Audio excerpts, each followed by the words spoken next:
Hey there, pen enthusiasts. Today we're looking at a topic that has been somewhat done to death, depending on what you watch, but I haven't seen it done in the fountain pen space, so that's something that I think we can fill in. And what that is asking ChatGPT to solve all of life's problems. So what we're going to do is define a problem, and for me at least, since my handwriting is something I put online in front of everyone, every now and then I get a comment that my handwriting should be better than it is. And at least for me, I know that my handwriting has improved quite a bit from when I started, and especially from when I was in like high school and college. My handwriting used to be atrocious. So compared to that, I've made quite a bit of progress. So we will ask ChatGPT how we can improve our cursive handwriting. And we will kind of compare that to some websites that offer kind of tips on how to improve your handwriting and see how valid these tips it gives us are. So I logged in. I don't have an account as far as paying for ChatGPT. So this is just what you get for free, which is one of the older models. So I asked it how I can improve my cursive handwriting. And the tips it gave me here are to start with the basics. And by that it says kind of go with your individual letters first and make sure that you're getting the correct shape and form on each of these, which is definitely something that sounds relatively valid. If you can't actually do each of the letters properly, doing them all together probably isn't going to work very well. Its next tip here is to use a guide sheet. And so what it's talking about there is going to be something like this here, which came with a little fountain pen calligraphy set I bought a long time ago. It came with like a felt tip pen, a couple of stub nib fountain pens to kind of give you that wide line look. And all it is a bunch of guidelines to help you better form your letters properly. And from there it says we can use a well-written example. So a lot of the little kits like this will have kind of an example sheet that you can trace over and then kind of blank spaces where you can do it for yourself.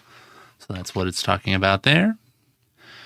From there, it says to practice common letter combinations. So these are just the kind of connection points between letters that happen to go together a lot. So that your TH, ER, IN are the examples it gave, but kind of any of your common letters that go together. It says to write slowly and consistently and focus on your clarity over speed, which that definitely makes sense if you're going too fast. At least for me, I know I like to skip letters if I start to write a little bit quicker than I should. And I will pretty much just do the first letter or two and then the last letter and just kind of a squiggle in the middle and it's close enough. From there, it's maintain proper posture. So with that, how you hold the pen, how you're sitting, how you're moving your hand and arm, that does make a difference. I know for me personally, part of my big problem starting out before I even got into fountain pens is I like to hold my pen kind of weird. I was almost an overwriter, but held the pen facing kind of the opposite way. And I like to essentially death grip it and use just my fingers rather than my arm or my wrist. So it definitely gave me a lot of kind of hand pain, hand fatigue if I wrote anything more than a couple sentences. It suggests to do a daily practice routine of 10 to 15 minutes. So to me, that's, you get kind of your basics in and you just kind of work on little bits here and there. And then finally, it says to copy passages. So once you're comfortable with the individual letters and letter combinations, you can go on to copying poems, quotes, or paragraphs to give you kind of something to practice with. So at least for me, all of these do sound reasonable, but let's compare them to kind of a known good source of information on kind of handwriting. And while it's typically more for your calligraphy, they do offer some kind of more standard stuff for just basic handwriting. That's going to be the Postman's Knock. They do have a lot of free materials. They also sell some materials that you can use. But this is something that you can just pull on for free, which is some information on how to improve your handwriting. So for them, one of the first tips they gave is to find the Goldilocks speed for yourself. And so that's not to write too slow, not to write too fast, which is considerable, because if you write extremely slow, you can actually get kind of shaky as you write. And if you write really fast, like I said, especially for me, I will start skipping letters and just kind of putting a squiggle in to fill in all of what I've skipped. It says to write with a fast flowing pen. And so really that could be anything, even if you're using a basic ballpoint or rollerball pen. If you've got one that's you're having to go back over because it's not writing correctly, it's going to cause a problem just the same as a fountain pen that's got, flow issues to where you're not able to get kind of a consistent writing experience. You want to remove anything that, is going to cause you problems. So that sounds pretty good to me. And then it says to use guidelines, and that's kind of the same there. And that's kind of a pre-printed, it's got lines. It can be something as simple as lined paper just to give you kind of a consistent writing, or a kind of practice sheet that's usually a little bit bigger and has kind of a dotted line in the middle to help you delineate between the upper and lower case and kind of where individual parts of each letter should be to help keep, consistent size throughout your writing. They suggest rotating the paper. A lot of kind of nicer writing has kind of a slant to it, a consistent slant, and rotating your paper can help you achieve that more easily. Personally, if I write with the paper rotated, I still don't write with a slant. I don't know. I've tried. We've got relax, keep a relaxed grip. Don't death grip the pen pretty much.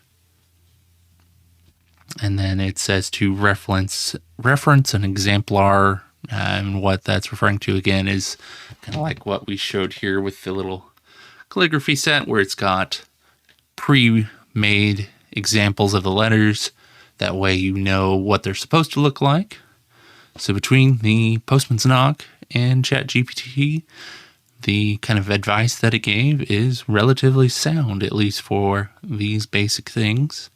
Now, where ChatGPT did start to fall apart is that it offered to make kind of a reference sheet for me. And it asked a bunch of questions here that I answered, and what it spit out is kind of a lined piece of paper, which it did give me kind of a template for guidelines that I could use, but as far as a cursive example, it just put regular printed text, like you were typing in, Microsoft Word or something, on top of those guidelines, and it has nothing to do with cursive. And I tried a couple different ways to see if I could get it to work, and the best I got, I'll kind of show up here, as well as the kind of poor example.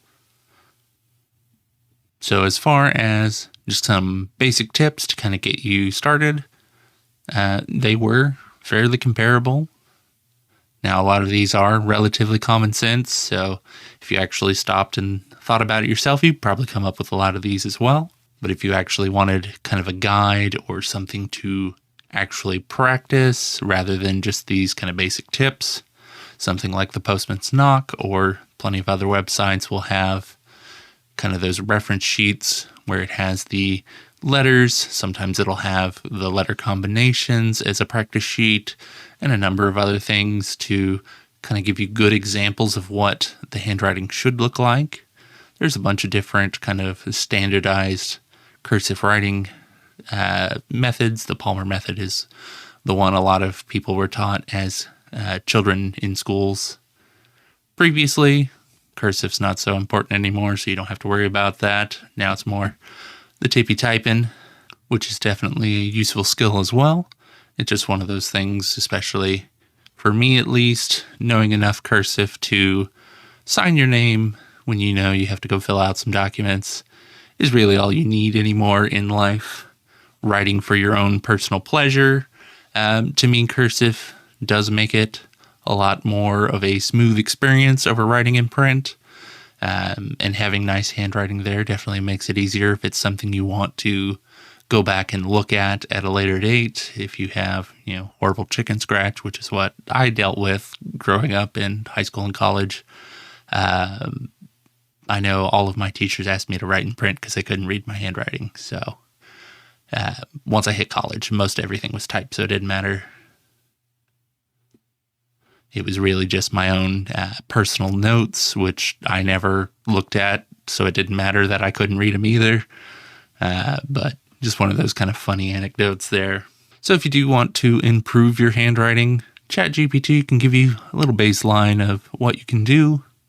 But honestly, if you want kind of a more deep dive, you definitely are going to need something more than that.